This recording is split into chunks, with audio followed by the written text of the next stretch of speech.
Welcome back to World Drum Club. I'm your host and teacher, Kalani, and in this video, I'm going to be talking about different types of group drumming. In fact, I've selected 9, and this list isn't even exhaustive. This is just group drumming, not individual drumming. I'm doing this because I want you to know some of the possibilities that you could create for yourself, your community, people you work with, whether you're in recreation, education, or something else.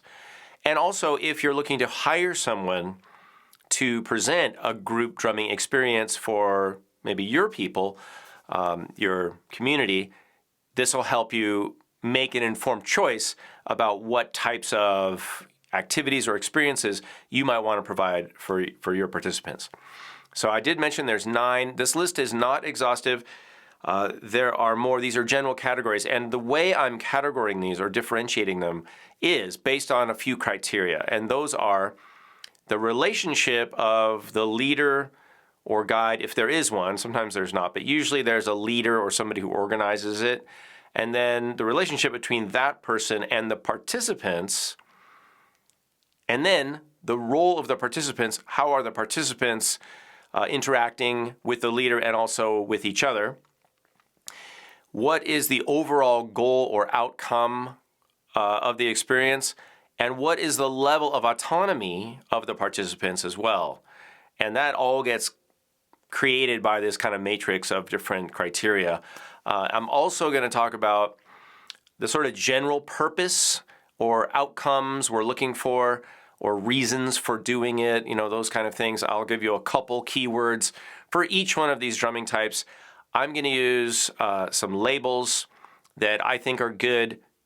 It doesn't mean that's the only label. And by all means, whatever I'm sharing with you here, I would love to be challenged on this. If I'm not getting something or you disagree, that's fine. You can leave your kind and constructive comments in the comment section, or if you're really passionate, you can reach out to me through my website, kalanimusic.com. All right, let's get started. The first type, and you'll see video of all these as an example in the background, so you can see what I'm talking about. The first type we're all familiar with, I think. It's called drumming ensemble, right?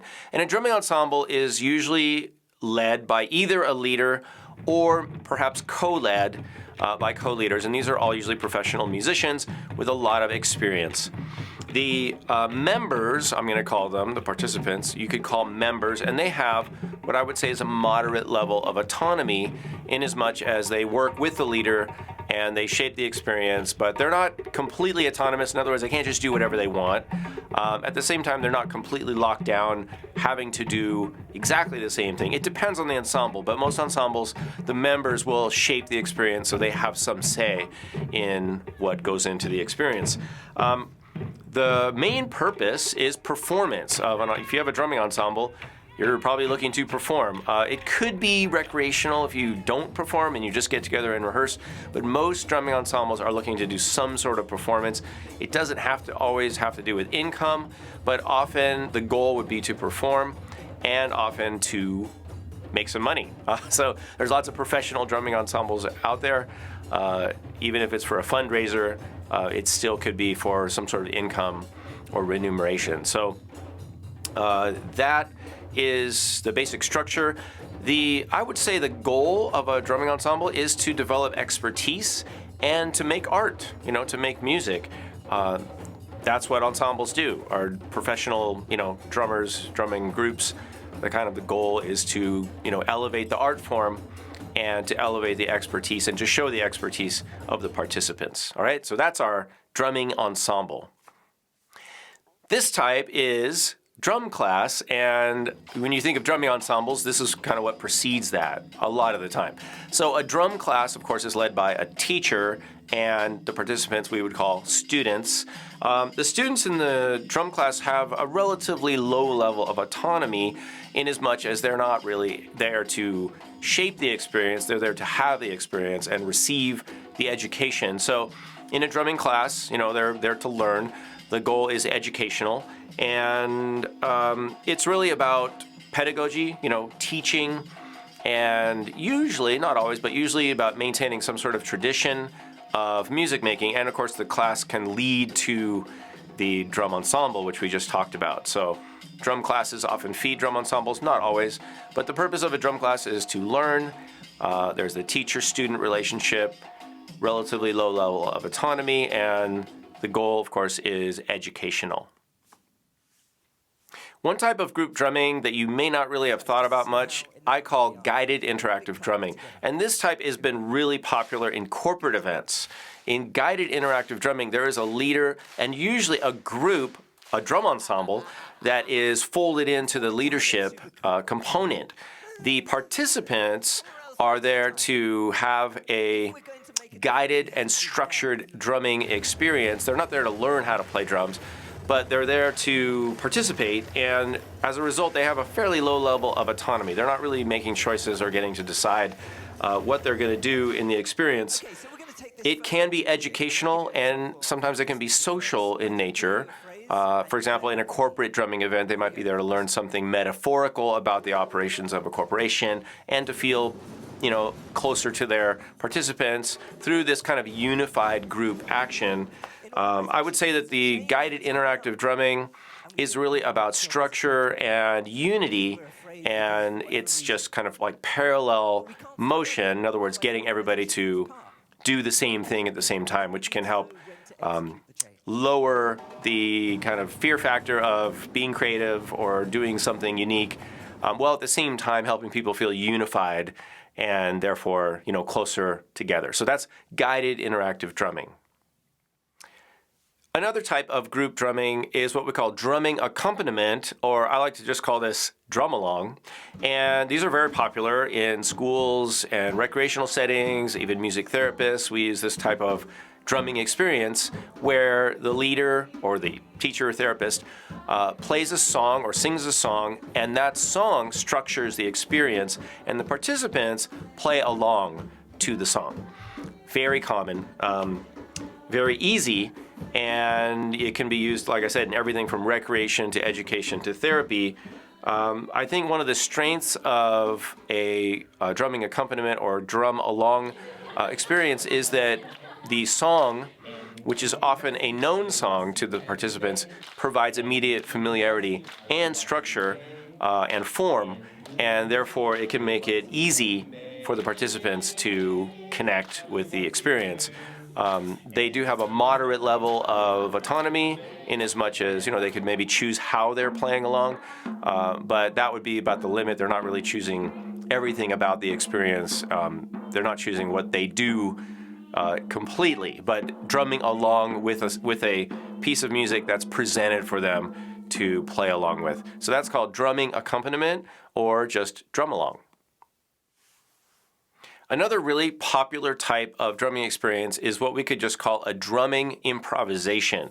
And these are really popular in music education and in music therapy, although there's some caveats to the way I would describe that in music therapy. But basically, it's setting out some structural ground rules and then kind of letting people create.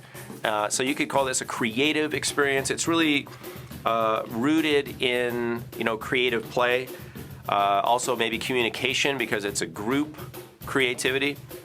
So the focus is on listening, responding, maybe leading to a compositional experience. Of course, the root of composition is improvisation and creativity, so it could go into another type of experience, which would be a drumming composition. But let's just keep it simple and say that there's a drumming improvisation. In this, I'd say, you could say that the leader is an educator or teacher, also a therapist. As a music therapist, we do engage our clients in drumming improvisations. We use different techniques, which we call clinical improvisation techniques, which are unique to the field of music therapy. But of course, drumming improvisation is somewhat universal. The goal isn't so much to produce a product of musical or aesthetic value as much as it is a product of creative value or community value. All right, so that's drumming improvisation. That can take place anywhere from recreational to educational or even therapeutic settings. Related to the drum improvisation, but a little bit different, is what we call a drum circle. A drum circle is a community drumming event where participants or peers will come together. And this is one of the only types of drumming that really doesn't have a clear leader. It might have a host, or it might have a facilitator, kind of. I'm talking about the pure original drum circle. We'll get to the facilitated drum circle in a second. So in the classic kind of drum circle, I would say that there's a host. The relationship between the participants, and that's the important thing here, is really a peer-to-peer relationship. Even if there's a host or facilitator, the name of the game here is high autonomy and freedom to participate in the way that you feel you want to participate. So super high level of autonomy, probably the highest one out of all these types. Drum circles are really about cooperation and community building. So again, like the drum improvisation, we're not really going for a product here, like a musical product, in as much as there's no audience, it's not a performance, we're not judging it, there's no aesthetic valuing happening, you're not connecting with any specific traditions or bound by any kind of traditions, except for just common sense, musicality and playing music with other people. Drum circles often incorporate other kinds of expression like dance, singing, and of course they're not limited to just drumming, just as all these experiences are not limited to only drumming. But when we say drum circle, we're basically thinking about a group, community-oriented drumming experience where all the participants are essentially equal in terms of their leadership and followership roles, and the overall goal is to create a musical product of community value. A facilitated community drum circle, which is kind of a modern term, is basically a mashup or hybrid between guided interactive drumming and a community drum circle. So if you can imagine taking some of the structural elements and the leadership elements or guiding elements of the guided interactive drumming experience and introducing that into the community drum circle setting, that's what a facilitated drum circle is. Now, the methodologies that could be borrowed from the leadership component of the guided interactive drumming, still you want to honor the goal of creativity and community building in the drum circle to keep the autonomy level of your participants as high as possible. And that's the challenge of facilitating or leading a community drum circle. How do you lead it while still keeping the original spirit, the original goal and intention of the community drum circle, which is super high autonomy? You could think of the guided interactive drumming in a semicircle, with a leader ensemble, and then the drum circle in a whole circle with itself as the lead ensemble, hopefully holding down the rhythm, and then the leaders of the guided interactive drumming become the facilitator in the drum circle, hopefully doing a great job and not being overbearing, and still reaching that goal of maintaining a high degree of autonomy in the participants. So again, staying with the same goal of community building and creating something of community value for the participants. Another type of group drumming experience is the rhythm game, sometimes called a drumming game. I like to call them musical games. They don't always have rhythm as a main component, but what they do all have, every game has rules. Unlike a lot of the other more free-form experiences, a drumming game or a rhythm game would be dictated by a set of rules, and I have a whole DVD actually called Drum Fun that has a bunch of games. Now, games are not free improvisation, so they're not drumming improvisation or drum circles. They're not super highly structured and completely run by an individual or a group, so they're not guided interactive drumming, and they're not compositional in nature. They're really just about setting up some ground rules and then having your participants play the game. So I think they have a combination of, you could say low autonomy in as much as the participants have to play by the rules, but then they can also have a high degree of autonomy. Once people start playing the game, they might play it in their own way, or they might change it, and that's okay. So rhythm games are another category, and sometimes they border on, just sound effects, all the way to pretty structured rhythmic experiences. So there's a whole variety there, but that would be a drumming game or a rhythm game. And we've made it to the end. Congratulations. So the 9th type I have for you is one that I call drum play. And this really has to go with an asterisk on it because I would say it's not so much a drumming experience. However, it does use drums. And so what I call drum play is any type of group experience where you use drums and percussion, but you don't use them in a traditional way that we think of using them. In other words, you're not really making music with them. You're kind of using them as art objects, props, maybe sound effects. Like if you use your drums and percussion just to do sound effects to a story, maybe that's drum play. It might be drumming improvisation as well. I did mention earlier that there's lots of crossover to these things, so it's not always cut and dry. But here's some general guidelines for you. In drum play, the participants really have a high degree of autonomy. The goal is really self-expression and creativity, not so much creating anything aesthetic or traditional musically. And the goal could be educational, it could be recreational. I use these kinds of experiences as pre-musical experiences, or you could use them as an icebreaker. You could use it as kind of just giving people a little break to be more playful and creative. These types of experiences are also a fun way to introduce instruments in a non-threatening way. Non-threatening, I mean you don't have to know music or know technique or produce anything that sounds like music to have fun using the instrument. So it's a great way to get instruments in people's hands, but you're using them more as props, sound effects, like I mentioned, and just kind of play objects. All right, so I hope that makes sense. Okay, so that's our 9 types of group drumming. As I said, this list is not exhaustive. There's actually more different types, but I think that's enough to get you going in certain directions. If you want to explore these more, I would be happy to communicate with any of you, whether you agree or disagree with these definitions and the labels that I've given here. I do want to say that in the information section below this video, I'll leave a link to a PDF that it just summarizes everything that I talked about here. So if you want to get that, you're free to grab that from my website.